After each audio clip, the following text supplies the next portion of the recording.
Hey everybody, welcome back to an all-new episode of 10 to Life with me, Annie Elise.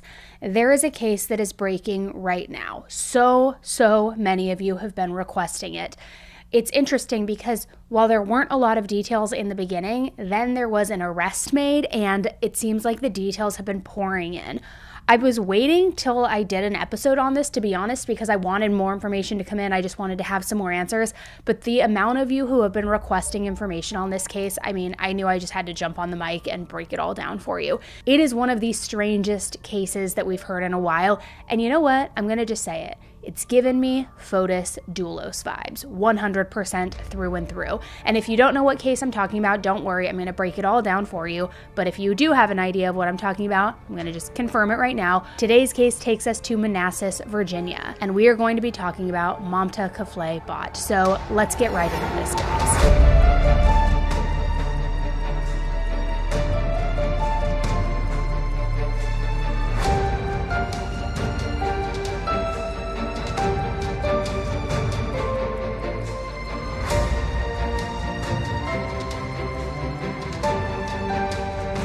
This is 10 to Life with Annie Elise.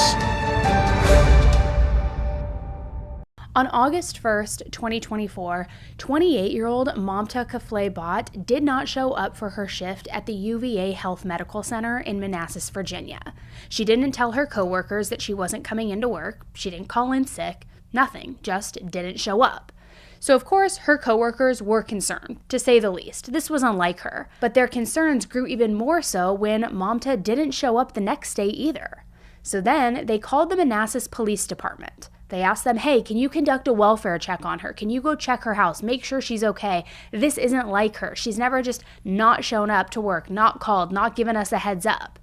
So when the police visited Mamta's house, they were greeted by her husband, Naresh. And he told them that she wasn't home. But not only that, he actually told them that he hadn't seen her for a few days. But what was weird was he wasn't worried at all. Now, Naresh claimed that Mamta left the house often, that she would sometimes even be gone for weeks at a time. So he said it really wasn't that unusual. It wasn't the first time that she had just, quote, disappeared. He also told them that her passport, her green card, some of her clothing, it was all missing. He also claimed that she probably was just going to Texas or New York visiting family.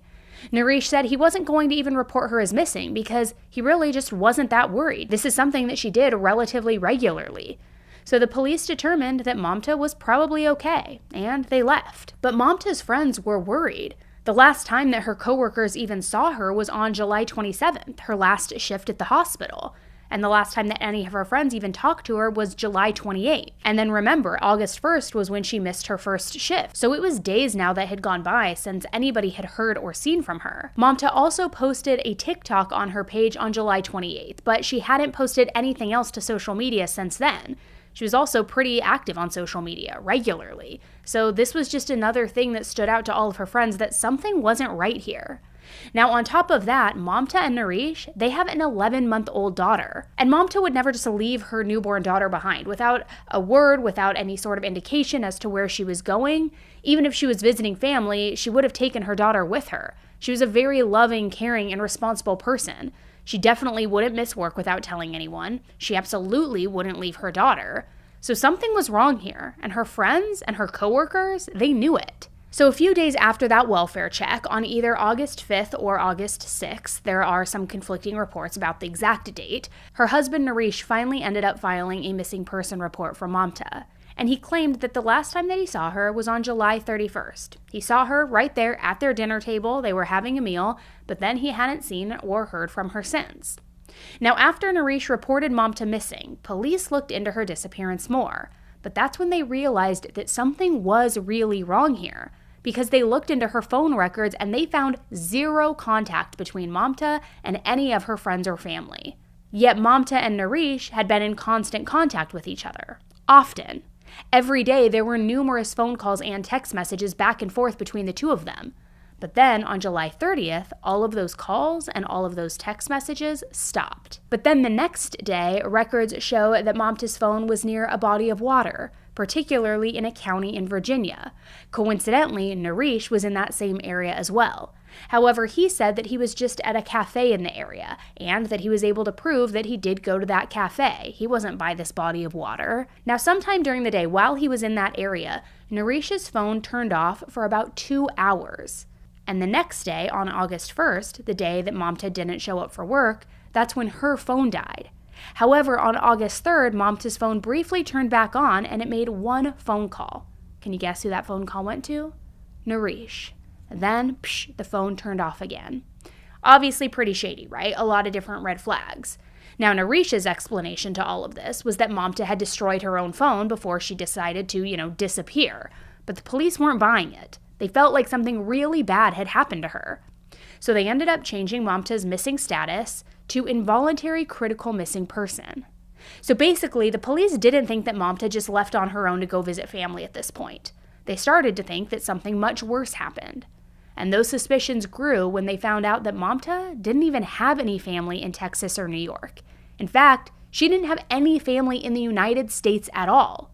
So that story about how Mamta had just left to go visit family, perhaps Texas, perhaps New York, it wasn't even true. It wasn't real. It wasn't even possible. Mamta and Naresh were both originally from Nepal. It's unclear how they exactly met, but they eventually convinced her parents to let them marry each other because they were in love with each other. Some people are claiming that their marriage was arranged, but Mamta's parents say otherwise, so I don't want to speak too much on that. But in any event, after they got married, Mamta moved to the United States to be with Naresh. At the time, Naresh was working for the U.S. military. Originally, Mamta told her parents that she would only be in the United States for a year, then she would move back to Nepal. But Mamta really had other plans. She was a nurse in Nepal, but her license wasn't valid in the United States. So she decided that she wanted to go back to school after moving to the U.S. She received her U.S. nursing license, and she became a pediatric nurse. And even when she became pregnant, she worked almost her entire pregnancy. She was such a dedicated nurse, guys. She was a dedicated wife. She was a dedicated mom. She really just put everything into whatever she did. She was loving. She was gentle. She was kind, caring, just, so warm to be around. But according to some of her friends, Naresh, not so much. Naresh was apparently a very controlling husband. When Mamta originally came to the U.S., one of her friends even remembers that Naresh would hardly let her leave the house. She would go to school, she would go to work, but then she was required, hear that, required to come back home immediately. Now, at first, Mamta's friends thought that this was because he was nervous about her being in this country that she wasn't familiar with, that maybe he just wanted to ensure that she was safe and taken care of and looked after. But as time went on, his behavior apparently got a little more weird. He would yell at Mamta if she would ever leave the house, even just for 5 minutes. He would even yell at Mamta's friends if they ever wanted to take her out. And the times that they did go out, Naresh would text Mamta's friends constantly, asking, "Where are they? Who are you with? What are you doing?" And he would always insist that she could only be out for 30 minutes. That's it. Anytime that this would happen, Mamta would just kind of brush it off. She would tell her friends that he was just worried about her, that everything was fine, he just loved her, was caring for her, was concerned for her. But some reports say that Mamta would also then come to work with Bruises. And there are reports that before Mamta moved to the U.S., Naresh, his mom, and his sister would all three beat on Mamta. According to a news station in Nepal, Mamta's parents said that the couple used to fight a lot. In fact, this was something that Naresh even told police officers when they first visited his house on August 2nd for that welfare check. Apparently, he told the police that he and Mamta, they fought often. He claimed that they were thinking about divorce, but they didn't know how to move forward because some of their relatives would look down on them if they did in fact separate, if they did divorce. But then, when news started coming out about Mamta's disappearance, there were posts that she had made to a private Facebook group that were released. Now, this group is specifically for separated, divorced, and single moms in Virginia, Maryland, and also in the D.C. area. Mamta made multiple posts into this Facebook group. And in one post from February 16th, 2024, she wrote, "Hi, I have a 6-month-old baby and I'm in the process of separation. I work 2 days a week and my husband is not helping to take care of the baby. He's saying that if I leave the baby with him, he will send the child to custody. Is it possible? I need help for childcare. I need help from social workers and need some advice." In another post, she wrote, "How to file that we were living together and I don't have money now to. He withdrew all of the money from the joint account. Now, there is a lot of conflicting information about whether Naresh was working or not. After leaving the military, he worked in IT for the government, but it seems like he recently lost his job. Mamta was the only one making any money. And in multiple posts from that Facebook group, she claimed that Naresh would purposefully take all of her money so that she was left with nothing, making it impossible for her to leave. Sounds like systematic control, right? It's emotional abuse, allegations of physical harm, it's manipulative, it's financial abuse, all of the things. Also, in 2024, the police were called to Mamta and Naresh's home. This call was for disorderly behavior, because Naresh apparently took Mamta's phone and refused to give it back to her. So now, suspicion of Naresh, it was growing, and Mamta's friends were spreading news of her disappearance everywhere. Morning, a desperate search for answers 2 weeks since a young Manassas Park mother was last seen. This is 28-year-old Mamta Kafle Bhatt. Friends have organized searches hoping to bring her home, but they say they have concerns about when she was reported missing. Marcella Robertson is live outside Manassas Park Police Station with the latest on this investigation. Good morning, Marcella.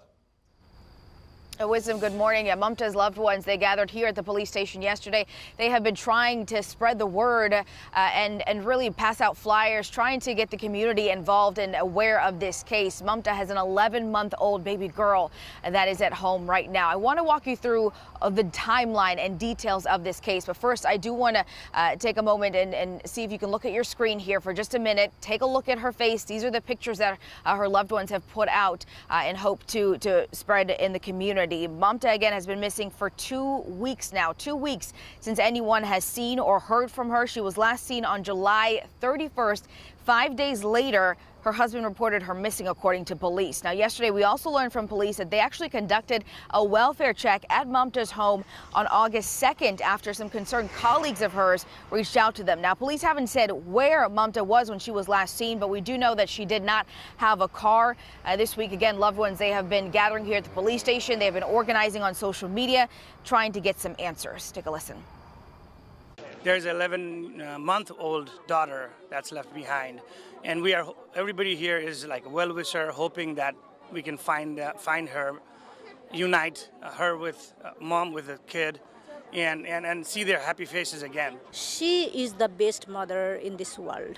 It is very, very difficult. I'm like very devastated. I'm like so sad, it has not been, a single day gone without, sleepless night.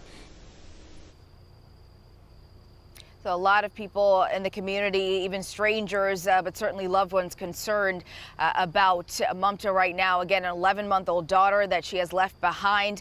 As far as the case and police, they say that they are investigating all possible circumstances in this case. Meantime, loved ones, they plan to have several more searches, one later today, another larger search is planned for tomorrow. And they say they plan to conduct those searches in wooded areas nearby. But again, they've just been handing out flyers, a lot of them posted at local businesses here in the area, and really just hoping to bring this mother home and to get a resolution to this case. Back to you guys. By this point, Naresh also was not cooperating with the police, really at all. He was sticking to his story that he last saw her July 31st in the evening at the dinner table, that he didn't know where she went after that. She must have just taken off, disappeared. About your wife, what has been going on the last couple days, weeks? Yeah, it's been very terrible time, we are just, my baby and then myself, we are just waiting minute and second, every minute and second, just waiting to get the, I don't know how to explain. How are you doing? I don't know. I'm like frustrating, How long have you guys been married? 3 years, you said? Plus. Talk to me about your relationship, what, the last couple of months, how have you guys been? Yeah, it's been very good, since few months, before that, one time we have some arguments because, yeah. Do you want to grab her? Yeah, can you hold her? Yeah, of course. Hi. So I don't want to put her on the camera. Line of events, obviously there's been a little bit of discrepancy in the day you last saw her. Talk to me about the last time you saw her. In the evening of the Wednesday, we were here and then we ate together, yes. What did she say? What was she like? Did she? we don't have like any type of that. It was like normal day, like other regular days. Just like we were taking care of our babies. It was like very normal. Did she say anything about leaving? No. So how did you realize that she was missing? Oh, she wasn't fair at her work, and then she is very focused on her work, and then once we know she's not at work, then that makes very serious to me, and that's how I don't know what I supposed to say. When was the last time you saw her? A Wednesday in the evening. Okay, and then what happened after that? Did she leave? Did you leave? No, just she was working on the kitchen, after eating dishes and then stuff like that. I just went upstairs with my baby. Okay, and you went to sleep, or? Yes. Okay, and then what happened next? When was she supposed to go to work that night? Yeah, we work early in the morning. Yeah, about 5:30, around 6 we supposed to leave from the home. But she left the night before. No, Thursday supposed to she at work. On Thursday she's supposed to at work. So Wednesday night though, what happened there? You went to sleep. Where was she? Oh, so she was working in the kitchen, and then right there, usually if I have to work, I go there, and then sometimes in the morning we do not disturb because of the baby, who is not working, we do not disturb to another person. So keep taking care of the baby, and then slightly left the home and then go for work. That's what the regular schedule is. So she never came to sleep though. Yes, he came. I heard noise, something like that. She came she was here doing dishes and then stuff like that. I heard that. Some type of noise, but you don't pay much attention like that, because that is the regular schedule. Okay. Yeah. So you didn't normally sleep together at night? Oh, we do sometimes. If we have work, sometimes if we feel more relaxed, we go there is two separate areas. Gotcha, okay. And then sometimes one sleep on the floor, and then sometimes another person sleep on the bed. Usually we do not want to disturb our baby. That's why we try to minimize our noise, stuff like that. Gotcha. Okay. So police came to the home, and what did they say to you? Because you didn't initially report her missing. Why is that? On the next day, Okay. when on the first day when she did not come at home in the evening, and then I check around, usually where she go for hang around and then stay for with the friends. Just I check from the outside, and then I thought she went before, something like that. So I just came back and then sleep with the baby, and then next day once I wake up, little bit later, I was working in the kitchen with the babies, and then police say she's not at work, she's at home. Then I realized very seriously. Then I talk to police, and then I say stay here, just talk to police, and then why she did not at work, this and that, and then I really start, and then I say I'm gonna file it. So police suggest me just if it happens before, search around, and then if you are tired of searching, you can file it. And then very next day, and then I text to the police officer, hey, I already searched everywhere, and then he respond me in the text message. And then later on, it's a long text message, he said okay, now you can officially file it, call 911. And then that's what I did after that. And then Has she ever gone missing before? What do you mean? You said to me on the phone that she's left before. Yes. Talk to me about that. How many times? What were the circumstances? Did you call police? No, at that time we never called police. At that time altogether 3 times, she went out. At that time she has a demand because our parents were here, and then she say she wanna send parents back, and then she wanna stay only with 3, our baby and then ourselves. Okay. But this time she didn't leave with the baby. No. No, before as well, baby, she always leave baby here. She do not take the baby. She never took the baby. Yeah, no. Okay. Did she leave with any belongings? Did she leave with a car? No, most of the belongings are here, but like her regular stuff, paperwork or stuff like that. Like she usually put her on a bag, stuff like that. Other than that, most of the stuff are here. So somebody at the press conference today said that her passport was missing. Because like a passport and then stuff like that. Because she started new job here, and then usually she put on the bag, and then passport is not here because on the passport there is a stamp. Which work as a work permit. That's why maybe like she took with her. I know some people got pretty upset with you today. What is your message to them? Just like be calm. Like help. Our main focus is help finding my wife and my baby's mom, and then cooperate with the police, and then just go in a positive way. Do you have any idea where she could be at this point? Yeah, wherever I have doubted, I already personally I carry my baby, and then personally I went there, and then I already take a look. Where would that be? Falls Church and then other places. Yeah. You mentioned to me on the phone that you're the one suffering tonight. You mentioned. Yeah, I'm the sufferer one. I'm the sufferer. My baby and then myself. We are suffering the most. What do you say to her if she's watching this right now? If she is watching, come back. Whatever is the issue, we can fix it. Please. Did you guys have any sort of fight before? No. Nothing. No. Did you hear the people at the press conference today talking about how? I was there with the baby, but I stay for hour or something like that. After that, baby is keep crying, so somebody dropped me off here. You don't know where she is at all? No idea? No idea. Thank you for speaking with me. I appreciate it. Naresh also wasn't involved in the search for Mamta, though. He didn't help put up any flyers. He was pretty much just keeping to himself. Now, he told some people that the reason behind this was all because of his high security clearance IT government job. But again, he supposedly lost his job. Would you mind sharing with us just some words about helping you out to find her, share flyers, anything like that? What do you mean?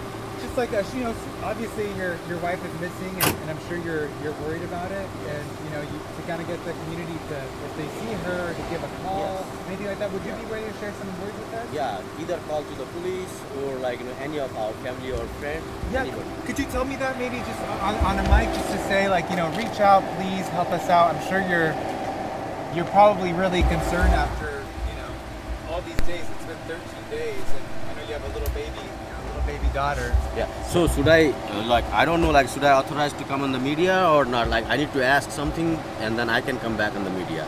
Oh, so you don't want to do it now? No. Okay. Because I did not ask them. Oh, so I need to ask them. So I'm not authorized or I'm authorized. I mean, I think it's up to you whether you want to get the word out. I'm gonna ask them. You want to ask police? Yes. Okay. Because I'm not on the social media, a lot of stuff coming up. So this and that. So I don't want to say anything until concerning either a police or some. Well, we're only using what police has put out. That she hasn't been seen right since. Now, so I don't want to disclose everything because the investigation is going on. So. Okay. Could you? I mean, one word. I mean, did you? Why did it take so long for them to put something out? I don't want to say. You can ask them. So I don't know. Okay. I don't want to go that. Yeah. Okay. Because, I'm suffering from a lot. So I know. Yeah, and we're obviously trying to do our part because it's been so long, and we want them to help find her. I know you have a 10-month-old. There's a lot on your plate right now, but just anyone's message to help her bring her home if they see her. That's the message. That's the message. Yes. Okay, to help her bring her home. So you wouldn't want to just say, if you see her? That's the message. So I don't want to do something wrong, so that somebody say hey, why you just no, I don't want to talk to the media. I don't want to be the bad person. Hey, why you talk to the media without the person? I don't think it would be bad just to say. You don't think, but you don't know. But the message is you want them that if you see her, if you see. Ask them either okay, it's up to you. No, I'm not okay right now. So I need to know everything plus. Okay. Yeah. Sorry about that. No. I mean, I'm not getting into anything that was on social media. Yeah. I wanted, obviously, just as a husband, you wanted to be like, hey, I'm concerned about my wife. Can I get you yes.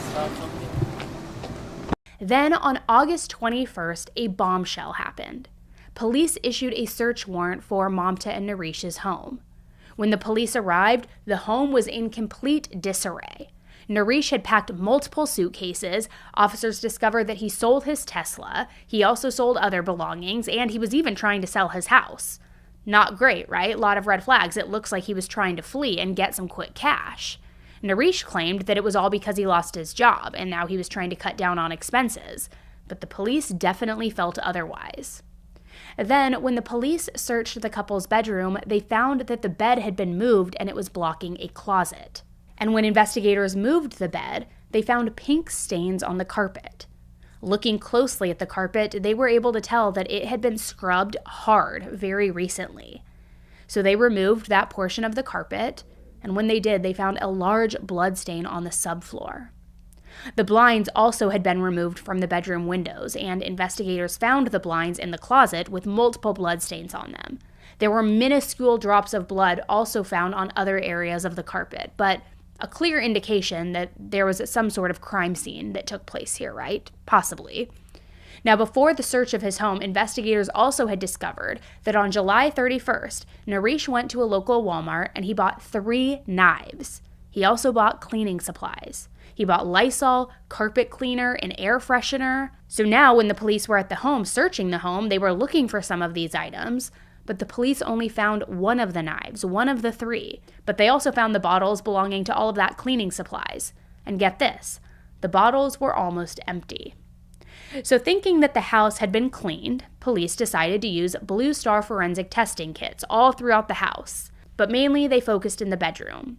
Now, Blue Star is similar to luminol, but arguably better. It lights up any area that previously had blood on it. And as I'm sure you can imagine, the bedroom lit up like crazy. It was glowing bright blue.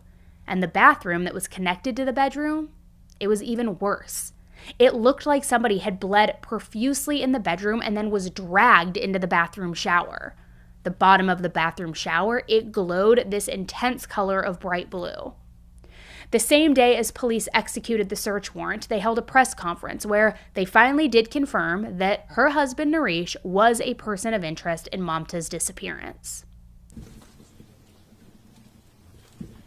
Good evening, everybody. My name is Mario Lugo. I'm the Chief of Police for the City of Manassas Park Police Department. I'm here to provide a statement of what events and what led up to the events of today. The Manassas Park Police Department would like to start by expressing our admiration for the outpouring of compassion from the community on Mamta's behalf. We would also like to extend our appreciation to those in the community, both in the United States and Nepal, for their efforts and their outcry at this time,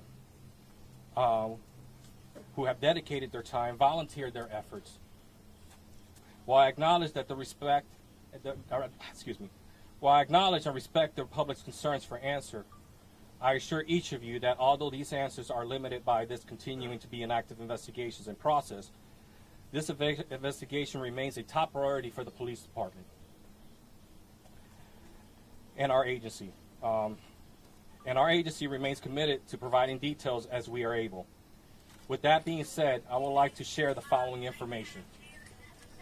To this point in the investigation, our investigators have executed over 10 search warrants and conducted hundreds of interviews related to this case.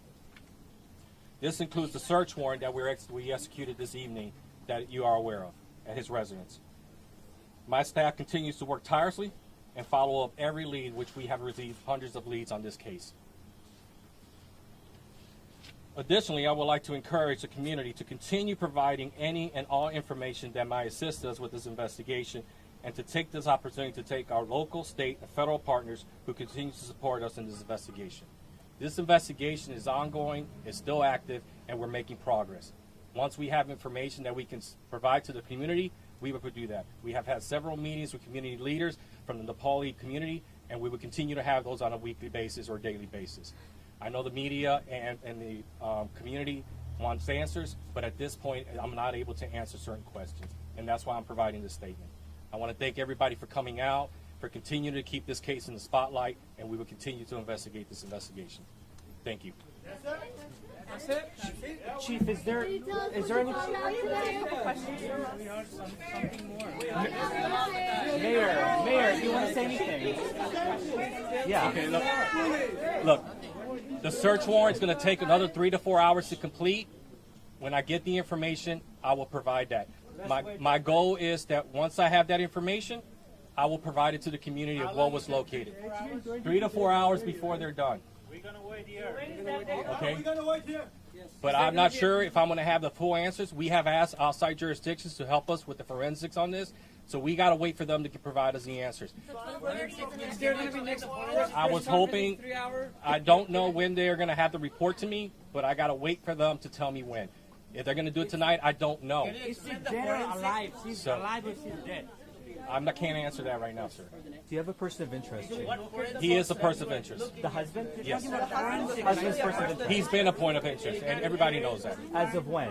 As of, I don't have the dates in front of me. But yet again, as soon as I have more information, my goal is to, at the latest tomorrow, is to provide a statement of what was, if we can disclose anything from the search warrant tomorrow, okay? And he's still cooperating?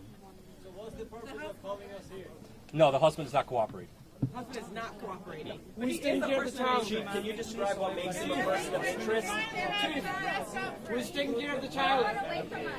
The next day, on August 22nd, 3 weeks after Mamta was reported missing, Naresh was arrested and charged with a felony count of concealing a dead body. Police believe that Naresh killed Mamta in their home around July 30th, then dragged her body out of the home and then hid her body somewhere. They have yet to find Mamta's body, though, but they believe that they do have enough evidence to link Naresh to her death. On Monday, August 26th, Naresh appeared in court for his bond hearing. His court-appointed attorney claimed that there wasn't enough evidence to link Naresh to the crime. The lawyer claimed that the only real blood that was even found was those tiny little droplets on the carpet, and that they could have come from anything, like a nosebleed. His defense claimed that the only reason that Naresh was even arrested was because the police felt pressured to do so, all because of the media attention around the case. However, the prosecution brought up that Blue Star testing, the phone data that they found, the fact that Naresh was selling all of his personal belongings almost as if he was trying to flee, and they also brought up Google searches that Naresh had made months prior. He made these searches on his government-issued computer, and the Secret Service were the ones who found these searches and brought them to the Manassas Police Department. In one search, he asked, "How long does it take to get married after a spouse dies?" In another, he wrote, "What happens after the death of a spouse?" Also, debt after spouse dies. So ultimately, Naresh was denied bond because he was considered a flight risk and a danger to the public. His next court hearing is scheduled for late October. Mamta's friends and family have created a GoFundMe to support her and her family. And currently, her daughter is with a very trusted caregiver, which, thank goodness, he's nowhere near Naresh or his family. I mean, thank goodness, especially if all of those allegations are true regarding his family also inflicting abuse. Mamta's mother has also received an emergency visa and is making her way to the United States. But devastatingly, Mamta's body still has not been found. I think it is safe to assume that this will be a recovery, not a rescue, which is always very heartbreaking to say and to come to that acknowledgement.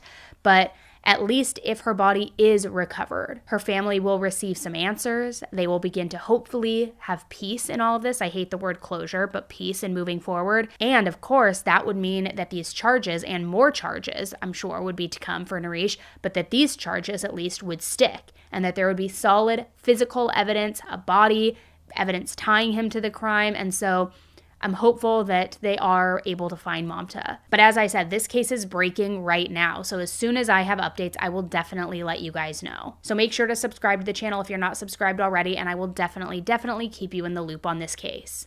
Please continue to keep Mamta, her daughter, and all of her family in your thoughts and prayers as the police continue searching for her. And let's hope that Naresh is held accountable to the maximum extent possible.